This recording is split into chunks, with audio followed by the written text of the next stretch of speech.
Dios siempre quiso manifestarse al ser humano. Y la historia de nuestra Biblia empieza con la revelación de Dios hacia el pueblo escogido.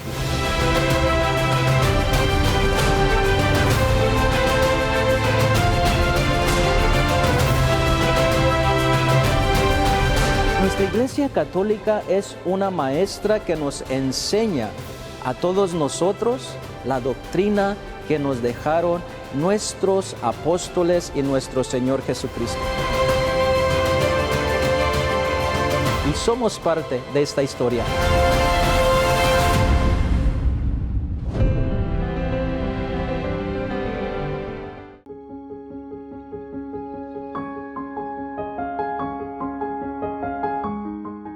San Antonio de Padua nació en la ciudad de Lisboa, en el país de Portugal. Vivió en una familia de nobles, donde tuvo todos los lujos necesarios. Tuvo la mejor educación y tuvo lo mejor en su vida. Mas, sin embargo, lo material no le era suficiente. Buscó las cosas espirituales, dejándolo todo para seguir a Cristo.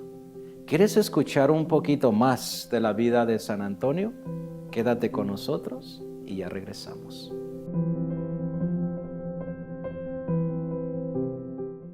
Bienvenidos una vez más, mis queridos hermanos y hermanas. Siempre es una gran alegría encontrarnos en este espacio que estamos dedicando para todos ustedes, para que por medio de estas historias enormes y maravillosas de estos grandes santos, también nuestros corazones, empezando con el mío, sean transformados. Ojalá que escuchar estos santos que lo han hecho todo tan hermosamente por la causa de Cristo, también nosotros lo podamos hacer de la misma manera. Hoy vamos a hablar de un gran santo, uno de mis favoritos, San Antonio de Padua. San Antonio de Padua fue un gran santo que remarcó demasiado en sus predicaciones y que hizo mucho impacto en su vida. Pero para hablar de este santo, hermanos y hermanas, no me encuentro solo. Siempre estoy acompañado de un gran personaje y hoy, una vez más, me acompaña el Padre Luis Fernando Mejía, a quien quiero darle la más cordial bienvenida. Padre, qué gusto de tenerte otra vez más aquí en el programa. Bienvenido, Padre.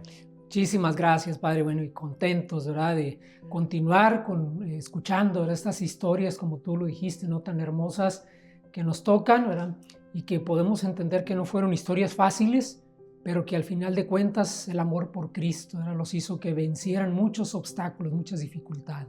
Pero, Padre, historias verdaderas, historias reales, historias de personas que de verdad dejaron historia, valga la redundancia. ¿Qué te parece la historia de estos grandes santos, Padre? Sí, a veces como si los vemos muy lejanos en el tiempo, pareciera no como de fantasía, ¿verdad?, porque los vemos muy lejanos en el tiempo, pero realmente son historias que las podemos actualizar y en la vida ahorita también, ¿verdad?, las podemos comparar, las dificultades que ellos tuvieron con las dificultades que se encuentra toda persona en este mundo. Qué interesante, Padre. Me llama mucho la atención lo que dijiste. Pareciese que la historia fuera tan lejana, pero en realidad, cuando nosotros las estudiamos, cuando nosotros hablamos de él, Padre, yo siento cuando estoy informándome sobre sus vidas como si fuera en estos tiempos, como si fuera en nuestros días, porque los mismos retos que tuvieron ellos lo puede tener cualquier persona en estos momentos y a veces pensamos que fue otra época, por eso se hicieron santos y que nuestra época no nos invita a nosotros a ser santos. Pero, Padre, muy bien, vamos a hablar entonces de este gran santo, San Antonio de Padua. Un poquito, Padre, dónde nació, su niñez, de dónde viene este hermosísimo santo. Sí, pues él nace en la ciudad de Lisboa, en Portugal, ¿verdad? No era su nombre original, su nombre era Fernando Martín, ¿verdad?, tocayo. Fernando Sí, tocayo, Padre, sí. Él nació en una familia acomodada, ¿verdad?, una familia noble, ¿verdad?, y se tuvo la oportunidad de educarse en una buena escuela, dicen la escuela catedralicia, ¿verdad?, que eran las escuelas que tenían las catedrales, como ahora muchas parroquias, ¿verdad?, tienen sus escuelas parroquiales. Ya desde entonces había, ¿verdad?, escuelas en donde estaban las catedrales o donde estaban los grandes templos. Entonces él tuvo la oportunidad de tener una educación, como dijéramos, ¿verdad?, en ese tiempo, una educación de noble, ¿verdad? Porque pertenecía a una familia noble, padre. Ujú. Su papá era una persona muy importante dentro de la nobleza. Sí, tenían un título de noble, ¿verdad? De hecho, pues él va a ser heredero, ¿verdad? De uno de los, todavía en ese tiempo, los grandes, ¿verdad? Reinados, ¿verdad? O los grandes, como le llamaban ahí, ¿verdad? Los grandes tierras, ¿verdad? De ese tiempo, estamos hablando, ¿no? De la Edad Media todavía, y pues ellos tenían, ¿verdad? Títulos de noble, ¿verdad? Sí, padre, y bueno, también de esta familia tan noble, de su padre y de su mamá también, que pertenecía a una familia de personas muy bien acomodadas. Pues yo me quiero imaginar, ¿verdad?, a un pequeño niño que nace con todos los lujos, con todo lo que él quiere, con los mejores personas a su alrededor, los nobles, los más importantes, los más ricos. Imagínate la niñez de un niño así. ¿Cómo puede en cierta forma poder inclinarse a lo que es la fama, el lujo, la buena vida, las buenas comidas, los buenos todo? Entonces, ¿verdad? Como el ser humano cuando vive en esa situación tan acomodada, cómo fácilmente o cómo podría de verdad su corazón ganarle todas esas cosas de vivir en esa vida de lujo. Más sin embargo, sabemos que Antonio de Padua así vivió en su niñez y vivió de esa forma, y me imagino que así también fue su adolescencia, como iba estudiando con los grandes nobles. Imagínate, yo me quiero imaginar, padre, a San Antonio de Padua como a los 5 años, a los 7, cuando empezaba a ir a la escuela, bien arregladito, ¿no? Con sus trajecitos y toda la cosa ahí. Y pues me imagino que así fue, ¿o cómo te lo imaginas tú? Sí, también, ¿no? Y con sirvientes, ¿verdad? Y Claro. quizá, ¿verdad? Sin batallar mucho, ¿no? Hemos escuchado, ¿no? Le hemos dicho aquí, hablado de otras historias de otros santos que tuvieron más dificultades para tener acceso a la educación. Y él tenía todo, ¿verdad? O sea, toda su vida, digamos, de mucho confort, ¿verdad? Sin muchas dificultades. Y como dices, podía haber sido una distracción muy grande Ujú. para él pensar en Dios, ¿no?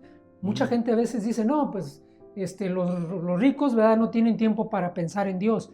Bueno, Dios, ¿verdad? Toca el corazón de toda persona, no independientemente de tu situación de económica o de riqueza o de pobreza, Dios toca el corazón. El problema es si tú le quieres responder. Sí, padre, qué buen punto, me encanta. Yo lo que me da a veces tristeza, y lo puedo decir, que hay personas que apenas están más o menos bien acomodados o que tienen una vida, se puede decir, relajada, y ya se sienten como que lo tienen todo, como que ya no necesitan de Dios, como que ya todo está bien hecho en su vida y ya no hay problemas. Este santo, este niño, ¿verdad? Lo acabamos de decir, fácilmente tú lo dijiste, ¿no? Fácilmente se hubiese podido distraer en los lujos, en la comodidad, me imagino en el chofer que tenía para llevarlo a la escuela, sus sirvientes y todo. ¿Por qué no en cierta forma, se fue adaptando a esa vida, ¿verdad? Más sin embargo, como tú lo dijiste, quizás desde pequeño empezó a abrir el corazón a Dios, el corazón a Cristo, y pues él respondió a ese llamado en su vida de lujo y de todo. Qué hermoso, ¿no? Yo a veces digo, bueno, cuando una persona, a veces cuando es pobre, como que a veces siento que tiene más confianza en Dios, pero cuando es rico, cuando tiene todas las posibilidades, como hay un poquito más de, ¿para qué a Dios, verdad? Como que no lo necesito. Pero lo hermoso de San Antonio, del niño Antonio o Martín, Fernando, tu tocayo en aquel tiempo, bueno, cómo desde el pequeño Dios le iba poniendo en su corazón el amor de Cristo. Sí, como él desde muy pequeño sintió que todos esos lujos no eran suficientes y no lo llenaban, ¿verdad? Como él sentía que necesitaba algo más que todas esas riquezas y todas esas comodidades que él tenía. Pues qué hermoso, ¿verdad? Es saber cuando una persona de verdad abre su corazón a Dios. Y vamos a continuar, Padre, hablando de la vida de San Antonio, pero cuando regresemos después de una pausa. Ya regresamos.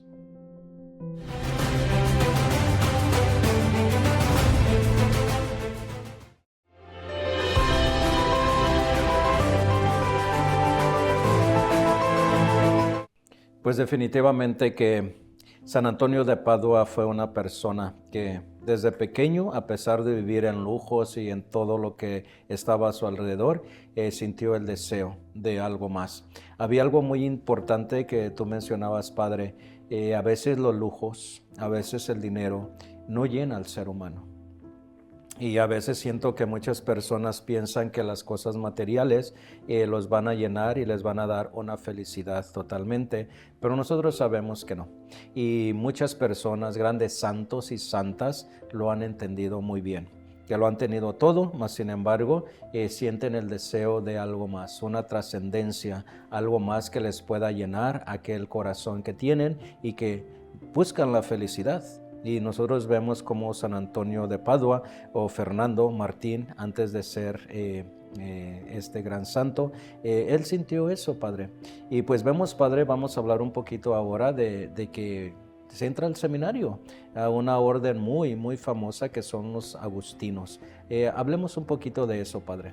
Sí, él pues en esa búsqueda, ¿verdad? Él va ya, su corazón, ¿verdad? Se va inclinando cada vez más a Dios y entra, ¿verdad? Con esta orden con los agustinos, ¿verdad? Y los agustinos son una orden que ellos le dan mucha importancia a la preparación teológica, a los estudios.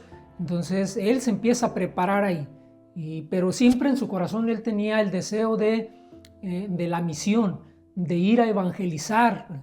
Pero los agustinos no eran, ¿verdad? Su carisma de ellos no era el de ir a evangelizar, sino las universidades, las escuelas, era donde él estaba. Bueno, pues sabemos que San Antonio de Padua era muy inteligente, quizás por eso le llamó la atención los agustinos, ¿no? Porque el carisma de los agustinos, estábamos hablando que es la enseñanza, las escuelas, las grandes universidades, los dotados y todas esas personas que quieren de verdad estudiar una profesión. Y a lo mejor yo quiero pensar en este momento que por eso le llamó la atención a San Antonio entrar con los agustinos pues porque tenía la capacidad, padre.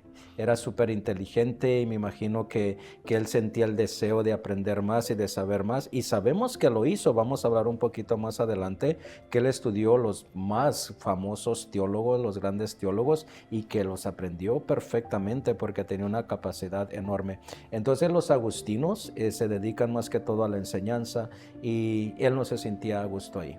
No. Y bueno, y no solamente deseo de él, sino también de su papá. Que su papá también él quería, ¿verdad? Que pues él, ¿verdad?, fuera un gran noble, ¿verdad? Un noble preparado. Y también por eso lo mete en estas grandes universidades. Quería, ¿verdad?, que su hijo destacara. ¿Verdad? Él no pensaba, ¿verdad?, en que San Antonio se fuera a dedicar a la pobreza, como había otras órdenes ya en ese tiempo, mendicantes, ¿verdad?, que eran los dominicos y los franciscanos. Y él conoce a los franciscanos, abandona los agustinos y entra con los franciscanos. ¿Cómo conoce a los franciscanos? Porque hay una historia. Sí, sabemos que él le tocó, ¿verdad?, convivir. Cuando empezó a predicar, empezó a hacerse famoso también por sus predicaciones y le tocó convivir con San Francisco de Asís, conocerlo personalmente, son contemporáneos. Y entonces es donde él se enamora de lo que hacían los franciscanos, la pobreza, los votos de pobreza, de castidad, de obediencia, y el ir, ¿verdad?, predicando por las ciudades y evangelizando. Entonces, padre, San Antonio conoce a San Francisco de Asís. ¿Y qué pasa con San Antonio? Deja a los agustinos y se va con los franciscanos. Sí. ¿Cuál es la diferencia? Para entender un poquito más, los agustinos se dedican a la educación. ¿A qué se dedican los franciscanos? Los franciscanos, ellos era sobre todo abrazar una vida de pobreza. Eso era más con su ejemplo de pobreza y hablarle, ¿verdad?, a la gente de las maravillas de Dios, que era lo que San Francisco hacía, ¿verdad? Era el de ellos caminar por los pueblos y nada más, y empezar y anunciarle a la gente, y sobre todo con el ejemplo personal, empezar ellos a hablarles, ¿verdad?, de las maravillas del Evangelio, ¿verdad?, y todo eso. Y eso era, ¿verdad? Ellos no hacían otra cosa más de que eso y vivir de lo que la gente les daba y lo que tenían también era compartirlo con los más pobres. Eso, Padre. A ese punto quiero llegar. Imagínate, ya hablamos de una niñez de Antonio, de San Antonio de Padua, de un noble que lo tenía todo, que tenía lujos, que tenía sirvientes, que era de la clase noble, de la familia noble. Mira dónde está ahora. ¿Cómo dices que mendicantes piden pobreza, obediencia? Todo lo contrario a como fue su niñez. Lo que hace, Padre, lo que hace el amor a Cristo. Lo que hace sentir que Dios me llama a algo más. Porque para Antonio los lujos, la riqueza, no le fueron suficientes, sino vivir una vida austera con los franciscanos. ¿Te imaginas ahora Francisco en la orden franciscana diciéndole a Antonio, pues tienes que ir a pedir, tienes que mendigar, tienes que ir tocar puerta por puerta para que den algo? Imagínate, Padre, yo quiero reflexionar en este cambio tan importante. Sí, ya sabemos que el llamado de Cristo a veces pide esa radicalidad, ¿verdad? Y fue para él, ¿verdad?, abandonar todo eso, todas esas comodidades que él tenía, todas esas posibilidades de éxito y de riqueza y todo eso, lo abandona porque descubre en la pobreza, en la vida, ¿verdad?, en la vida franciscana, algo que sí lo estaba llenando, algo que sí estaba, ¿verdad?, de aquello que su alma tenía tantos deseos, eso sí lo estaba satisfaciendo. Pues dicen, Padre, ¿verdad? Eso sí lo satisfacía. Y como tú ya lo mencionaste, tuvo la oportunidad de conocer a Francisco de Asís, el fundador de la orden franciscana, de conocerlo, de convivir con él y quizás de tener unas pláticas muy importantes. Dicen que San Francisco de Asís conocía y reconocía el talento de San Antonio, que era una persona súper inteligente, que se sabía la teología al revés y al derecho de su tiempo. Incluso se sabía el Nuevo Testamento como nadie lo había sabido antes. Por eso es que Francisco de Asís le pide que sea él el maestro de los franciscanos. Qué hermoso, ¿verdad? Así es. Sí, Cuéntanos un poquito de esto. Sí, bueno, sabemos que al ver, ¿verdad?, Francisco, todas estas capacidades intelectuales que tenía San Antonio, pues no las iba a desaprovechar, ¿verdad? Francisco él nunca quiso que él mismo ser maestro de los novicios intelectualmente. Por eso le pidió, ¿verdad?, San Antonio, que él se encargara de la instrucción teológica de los novicios. Qué bonito, ¿no? Cuando de verdad tú tienes un talento y lo pones en práctica. Así lo hizo tan hermosamente el San Antonio de Padua, por obediencia de su jefe, que era San Francisco, pues obedeció, porque bueno, ya había hecho votos. Los religiosos hacen votos. Nosotros los diocesanos no hacemos votos, y es una diferencia que nosotros debemos de entender, hermanos, hermanas, que los que pertenecen a una orden religiosa como son los agustinos, los franciscanos, hacen votos de pobreza, castidad y obediencia, y algunos tienen un tercer voto, ¿verdad?, dependiendo del carisma de cada orden religiosa o de cada congregación. Pero Padre, vamos a continuar hablando de San Antonio de Padua, que es muy emocionante su historia, cómo fue subido a los altares. Pero vamos a continuar cuando regresemos, tomando otra pausa, y ustedes no se vayan y ya vamos a regresar.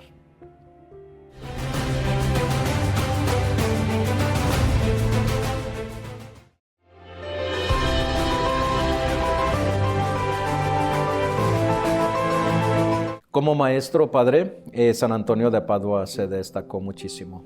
Era tanta su inteligencia, Padre, que lo escogieron para que fuera a luchar contra las herejías. Dicen que en su tiempo había muchas herejías que estaban hablando sobre la Iglesia Católica, sobre la doctrina, por lo cual le hicieron un encargo. El mismo Papa, que fuera a Francia, a Italia, a luchar contra aquellos herejes, o más que todo a refutar y a presentar una doctrina realmente como es en nuestra Iglesia Católica. Imagínate, Padre, cuando el Papa y tu superior te dice, te voy a mandar a que luches contra las herejías. Primeramente, Padre, para entender un poquito más, ¿qué es una herejía? Bueno, sabemos que una herejía es un dogma contrario, ¿verdad?, a lo que se enseña la ortodoxia cristiana, es decir, la interpretación correcta de la doctrina de Cristo. Entonces, algo que confunde o es totalmente contrario a esas enseñanzas, a estos dogmas, ¿verdad?, que ya estaban, pues se consideran, ¿verdad?, una herejía. Entonces, en ese tiempo, como tú dices, estaban los albigenses que tenían, ¿verdad?, estas herejías acerca de la divinidad de Cristo, ¿verdad?, acerca también de María. Había varias herejías que estaban surgiendo. Como siempre en la historia de la iglesia ha habido estas herejías, y él, ¿verdad?, con sus predicaciones, con su conocimiento de las Sagradas Escrituras, se fue a combatir estas herejías. Vamos a poner un ejemplo de una herejía así como más simple. No puede haber una herejía simple, ¿verdad? Porque para decir una herejía hay que ser inteligente. pero bueno, a ver, vamos a decir algo, por ejemplo, que pueda ser una herejía así como para entenderlo más. Sí, bueno, por ejemplo, ahorita podemos decir que, como dicen, por ejemplo, los testigos de Jehová dicen que Jesús no es Dios, no es el Hijo de Dios. Entonces, esa es una herejía. Esa es una herejía. Una herejía. Que en la hostia consagrada no está la presencia de Cristo. Otra herejía. Que María, la Santísima Virgen, no es la Madre de Jesús, ¿verdad? Cosas así, dogmas o cosas que tenemos por ciertas en nuestra Iglesia Católica y que alguien las refuta, lo contrario, es una herejía. ¿Qué herejías decías, padre, que estaban surgiendo en el tiempo de San Antonio de Padua? Pues en todas Francia. esas, una era la presencia real de Cristo en la Eucaristía. En ese tiempo también, de hecho, en ese tiempo también hay varios milagros eucarísticos, ¿verdad?, por la presencia real de Cristo en la Eucaristía. Era una así de estas. Y la otra era sobre la divinidad de Jesús, que esta era una herejía muy antigua, pero que siempre había después que surgían algunos herejes, ¿verdad?, que volvían otra vez a retomar, ¿verdad?, ese tipo. Padre, ¿por qué ha causado tanta controversia o dificultad en poder entender que Cristo está completamente en divinidad, alma, espíritu en la Santa Eucaristía? Lo estamos viviendo en nuestros días. Sí. Por eso estamos teniendo aquí en Los Ángeles, California, el año de la Eucaristía, el revival que le llamamos, para que nosotros podamos entender y decirle a nuestros feligreses que Cristo está presente. ¿Por qué ha causado tanta controversia? Bueno, yo creo que una de las cosas es porque siempre estamos pensando de una manera positivista o así científica, ¿verdad? Es decir, pues yo no veo, ¿verdad?, ahí a Cristo. No veo, ¿verdad?, su rostro.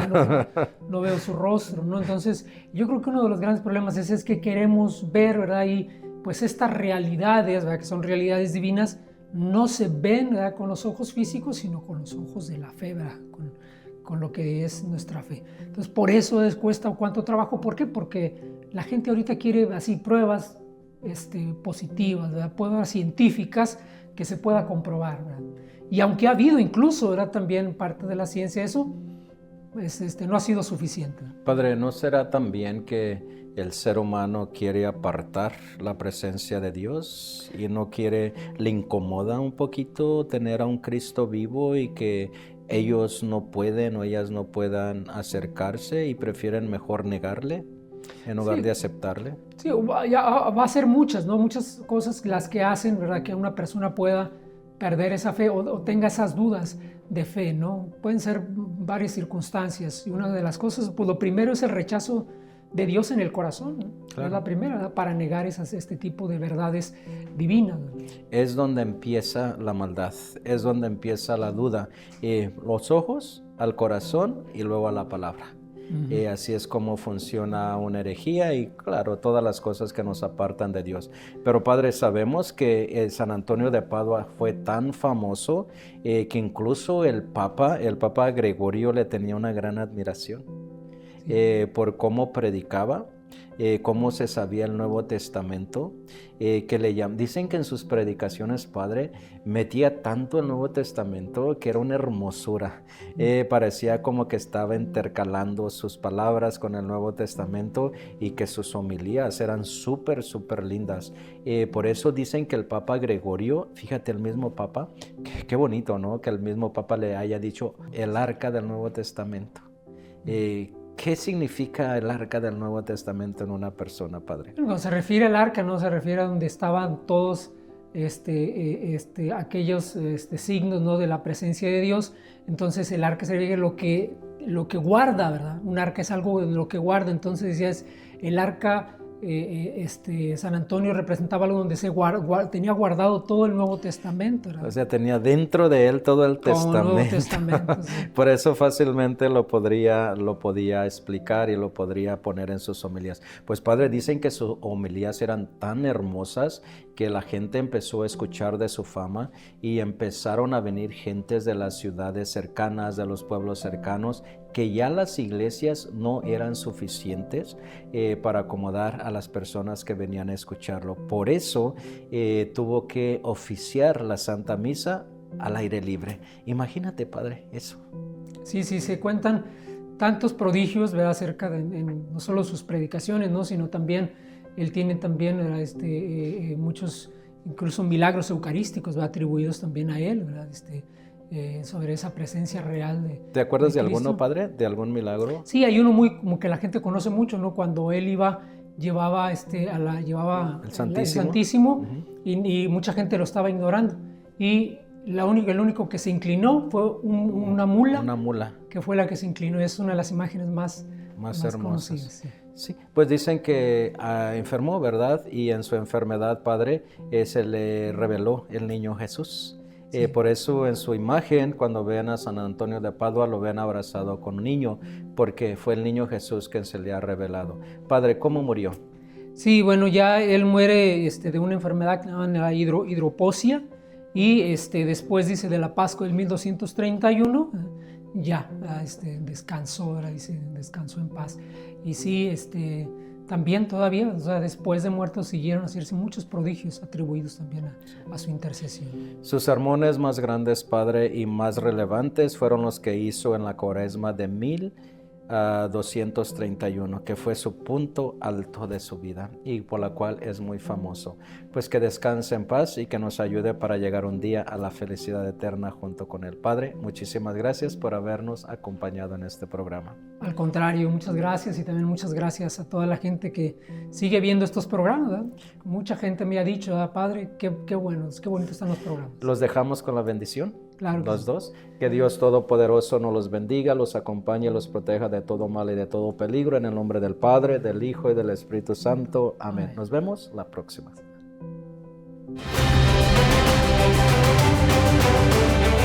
Dios siempre quiso manifestarse al ser humano. Y la historia de nuestra Biblia empieza con la revelación de Dios hacia el pueblo escogido.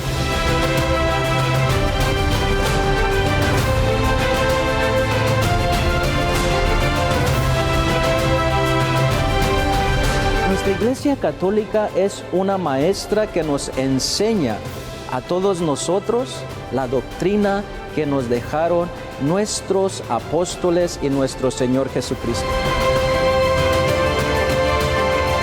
Y somos parte de esta historia.